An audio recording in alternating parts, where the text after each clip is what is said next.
I'm John Marshall, NBC News, Los Angeles.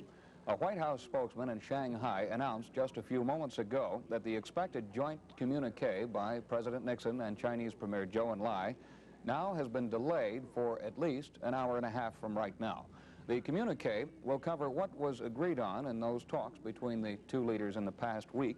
You'll recall last night the presidential press secretary Ron Ziegler announced that the president and the Chinese premier had reached basic agreement on a number of matters. Informed American sources since then have been saying that the communique will provide for cultural exchanges, trade agreements, and a number of other important things. Now here's Edwin Newman with more coverage of the China trip.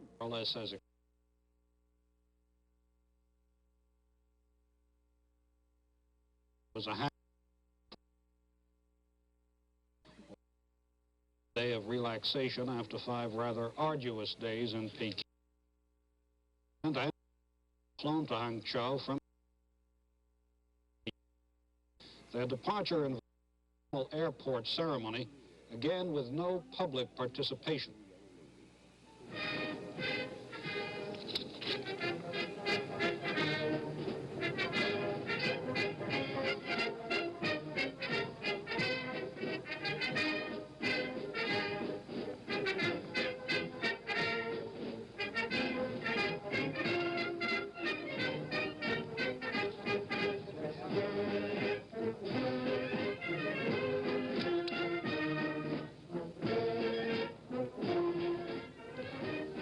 The plane was a Russian-built turboprop, an Ilyushin 18.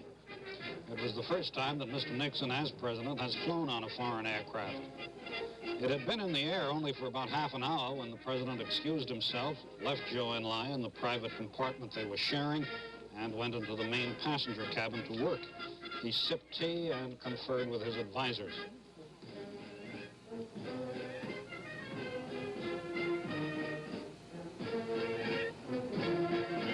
It was a 2-hour and 20-minute flight to Hangzhou.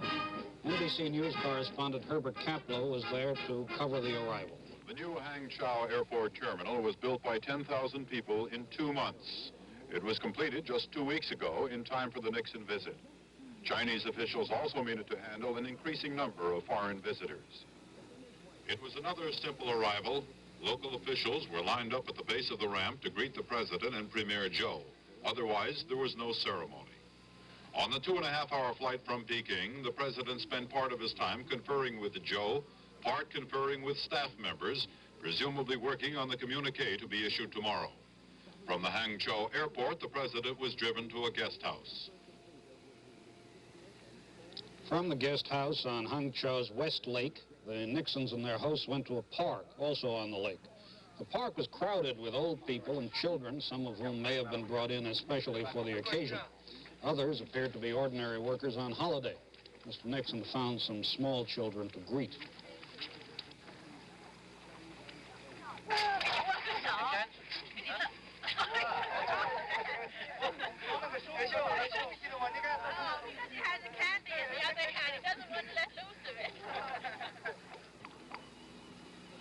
Both the president and Zhou Enlai seemed to be glad that their serious conversations were over. And the weather in Hangzhou, a little above freezing, was a lot warmer than Peking. In the park, the president and Mrs. Nixon dropped breadcrumbs to the carp, which, however, were only mildly interested.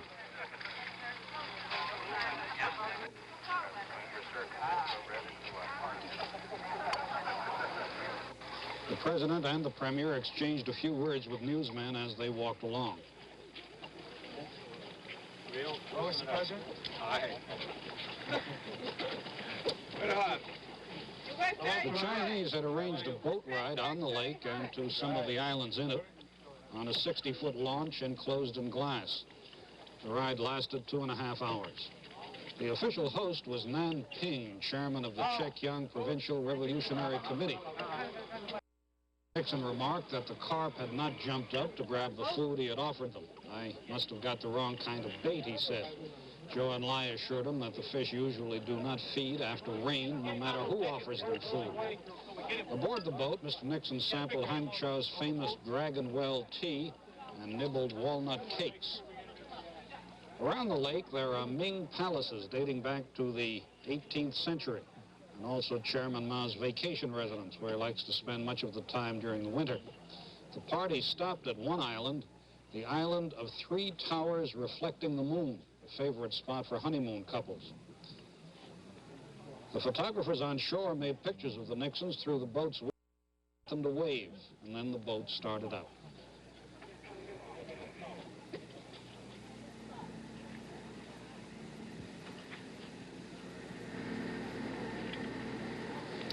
Meanwhile, White House News Secretary Ronald Ziegler had given newsmen the indication that any kind of agreement had been worked out between President Nixon and the Chinese.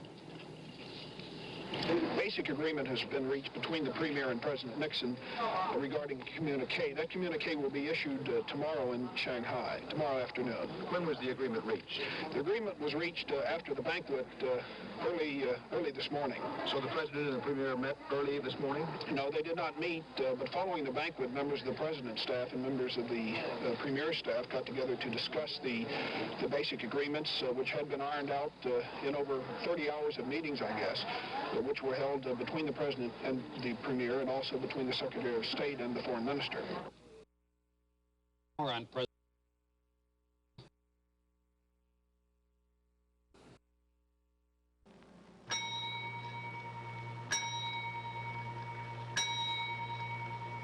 You know what this is. The average motorist stops by one about a year. All those pumps ringing up all those gallons. And all those pennies. During the year, average is about $250 worth of gasoline into his car at pumps like these. Yet, no matter which pump you stop at, none of them really tells you what's inside. We think it's time you found out. So now, when you stop by an Arco station, you'll see a list of our ingredients and what they can do, in plain English, right on the pump. All pumps show what you pay. At Arco stations, we show what you pay for. We show it because we've got it.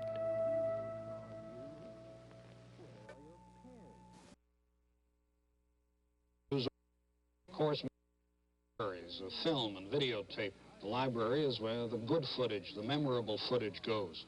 A good deal of that has come out of the China trip in the last week, and we're going to remind you of some of it now.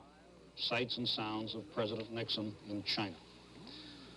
The Great Wall of China is what we show you first, built 17 centuries ago to protect the Middle Kingdom against invaders. It stretches, broken and ruined, 2,500 miles along China's jagged northern rim.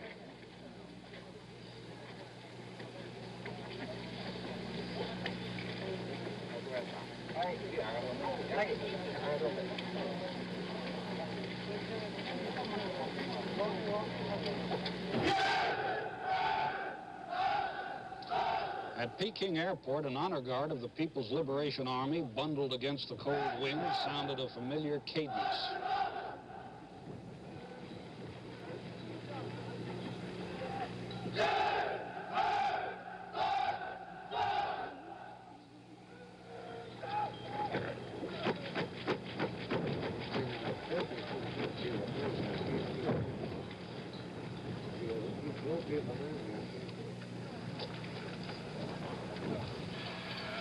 A handshake between Mr. Nixon and Zhou Enlai, Prime Minister of China. Everything rather cool and correct. Then, the national anthems. The words of the Chinese national anthem.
is the Chinese anthem. Some of the words are, arise, millions with but one heart. Fire.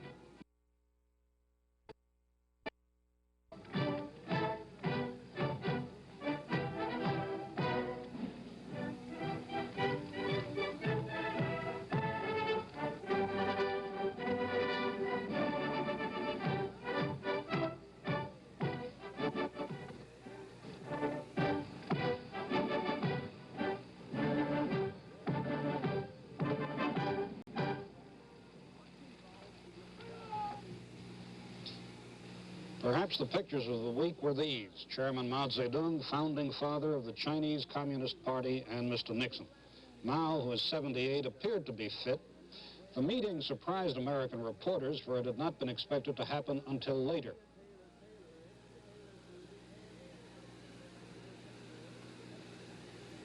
The following day, there was extended coverage of the event in Chinese newspapers and this film on Chinese television, a sign that the visit was proceeding smoothly.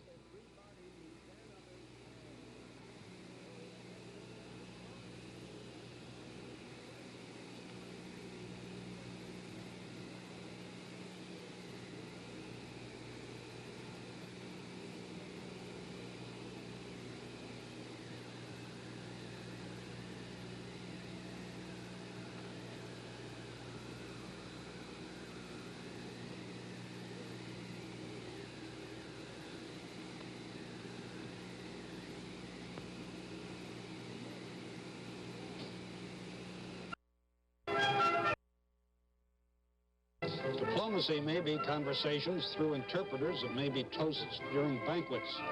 Premier Joe drinks to the health of the president while the band plays The Helmsman, a musical ode to Mao. And the president reciprocates.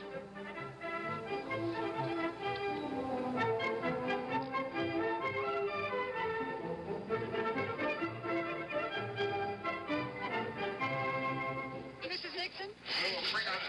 Would you be kind enough to describe for our audience some of the beautiful foods you saw inside? This food is so exquisite that each dish was a treat, to tell you the truth. But I tasted, and I especially liked the sweet and sour pickle, and also the fried chicken slices. I hope to get some tips so that I can try these on my friends when I get home, but I'm afraid I don't have the right equipment. You need the special stove and the special pots, but they do it with such that it was just fun to see them in action.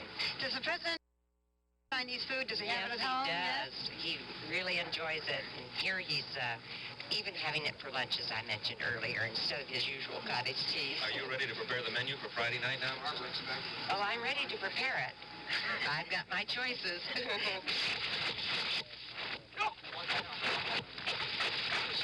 The People's Liberation Army staged a demonstration.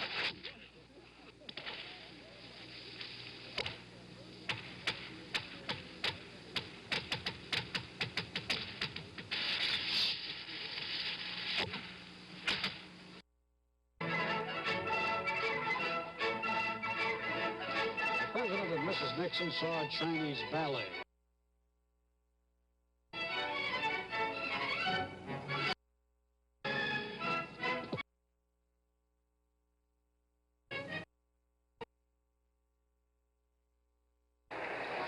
Twice in Peking there was heavy snow, and people by the thousands suddenly appeared, some with shovels, many with brooms, to sweep the streets clean. It became the most celebrated snowfall since the blizzard of '88.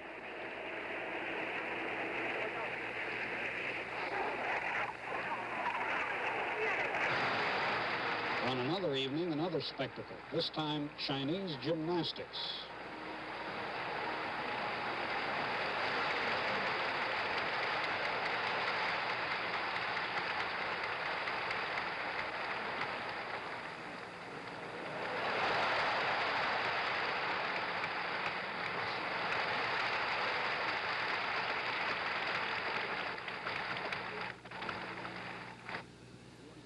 Snow softened the contours of the Forbidden City.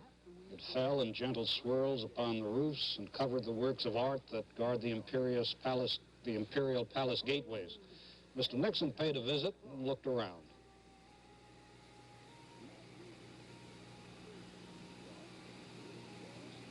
The Empress did not sit with him.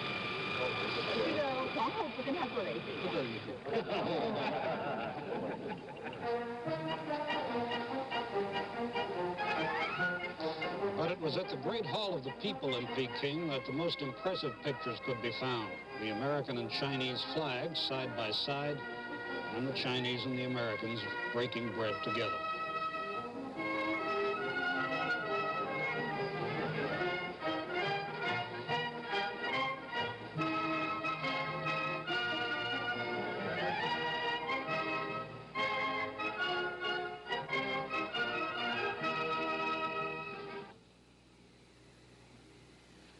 Shanghai, where President Nixon is now, is the most famous city in China, and before the communists came to power, it was the most wide open, and the most wide open to Western influence. Audrey Topping, who was in Shanghai last summer taking photographs, is in our studio to tell us what Shanghai is like now. Well, Shanghai is China's largest city. There are 6 million people living in the old inner city and 4 million more in the surrounding suburbs. The business district was owned by foreign concessions during the days of Western imperialism. But now the Hong Kong-Shanghai Bank, which was once the citadel of British finance in China, is the headquarters of the Revolutionary Committee, and Shanghai belongs to the Chinese. The clock tower that once chimed like London's Big Ben now rings out a tune from the east is red. Suzhou Creek has been dredged, so the city no longer smells. Shanghai was once known as the wickedest seaport in the Orient, but it has been cleaned up both physically and morally. Organized crime is gone with the slums, rickshaws, beggars, Cadillacs, and millionaires that make up old Shanghai. The Bund, or Shanghai's waterfront, was once a hangout for foreign sailors and their girlfriends. Now the glittering signs have been replaced by a portrait of Mao Zedong, and the waterfront has become a favorite place for early morning risers to do their exercises. Shanghai, once a fishing village, was built up to serve as a port for foreign commerce and industry. Now most of the foreign trading vessels have been replaced by Chinese ships. Chinese freight junks with their bamboo rib sails and small sampans still haul freight on the Yangtze River as they have for centuries. But a small shipbuilding industry where they make modern ocean-going ships up to 10,000 tons is in operation too. Many of the factories are located along the banks of the Huangpu River that empties into Shanghai Harbor. The air is polluted by the black smoke pouring out of the chimneys. Shanghai has the largest industrial output of any city in China. It produces textiles, trucks, and the red flag cars used by government officials. The people of Shanghai also make machinery, electronic equipment, turbines, chemicals, and over 2 million tons of steel a year. The factory workers often live in worker settlements in the outskirts, where the new factories are being built. This is Pengpo settlement, where families from nearly 16 factories live in apartment buildings. The average apartment has 2 rooms like this, plus a kitchen and a bathroom. Each settlement has its own shopping center, hospitals, and playgrounds. There are also restaurants and schools. Here are some nursery school children learning portions from the revolutionary dramas. These, which are popular in Shanghai, these revolutionary dramas are the main source of entertainment for both residents and visitors to Shanghai. There are also large department stores with a variety of consumer goods and friendship stores where foreigners can buy old Chinese antiques and jewelry.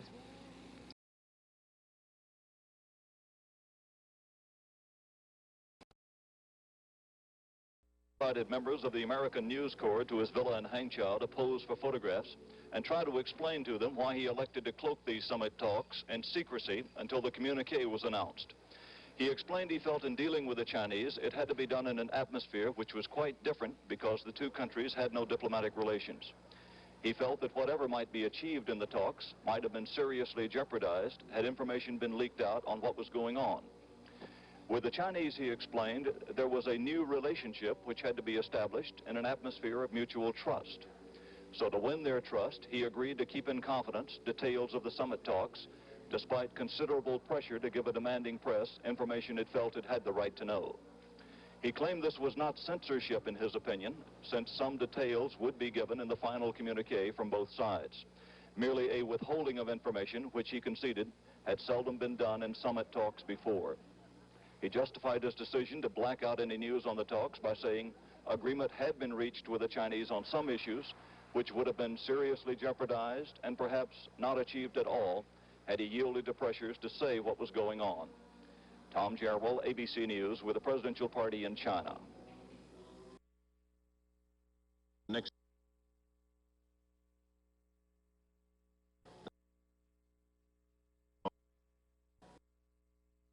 Now begin. What's been lacking in substance so far on this trip has been compensated for, in part, by having the President of the United States appear publicly in spectacular surroundings with lots of cameras around. As the President, Mrs. Nixon, and Zhou Enlai walked through the Huagong Park, there were generous dollops of photogenic children all around.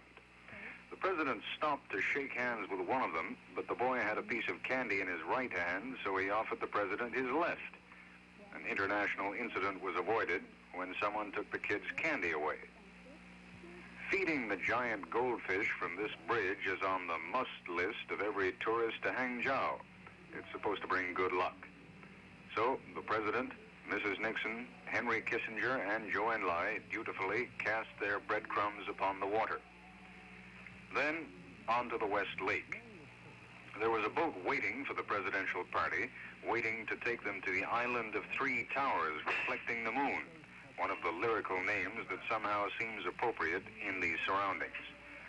The President peeled himself a tangerine. Mrs. Nixon was offered a hot towel. And both of them, together with Zhou Enlai, waved to photographers as the boat pulled away. We are told that they ate walnut cakes and sipped dragon well tea during the cruise. On the island, the group strolled, enjoyed, and became, for a few minutes, part of the scenery. And the President approached his last full day in China. This is Ted Koppel, ABC News, Peking. Hangzhou is a lovely city of 800,000 people. Because of its atmosphere, it's often been called the Florence of China. Nowadays, Hangzhou is like the rest of China, regimented and disciplined, but the sheer physical beauty of its surroundings, famous and the gentle around it, this cannot be changed by philosophies and politics. When American journalists traveling with President Nixon arrived here from Peking, they found the people of Hangzhou casually strolling and sitting on the benches, communing with the West Lake. It was strange in the Mao work-oriented society not to find these people working. It was Saturday, and in the People's Republic of China, Saturday is a day of work. So perhaps Chinese officials here had been told to make things seem casual and relaxed for the American. The beauty of Hangzhou's buildings and gardens also remain. Its classic temples rival many of those seen anywhere in the world. This is the Lingying Temple Gardens in Hangzhou. It has a history going back more than 1,000 years. On the slopes and in the caves of the temple gardens, there are more than 280 Buddhist figures made in different dynasties. The oldest go back to the year 951 A.D. Now, Hangzhou is Mao Zedong's Key Biscayne, his show place. He likes important foreign visitors, such as the Nixons, to come here to see this beautiful little town and its natural wonders. Old, sick Chinese, with not much life left in them, are sent here to spend their final days. Amidst all the collective discipline, the drabness of China today, Hangzhou is heaven. This is Howard Tuckner, ABC News, Hangzhou in the People's Republic of China.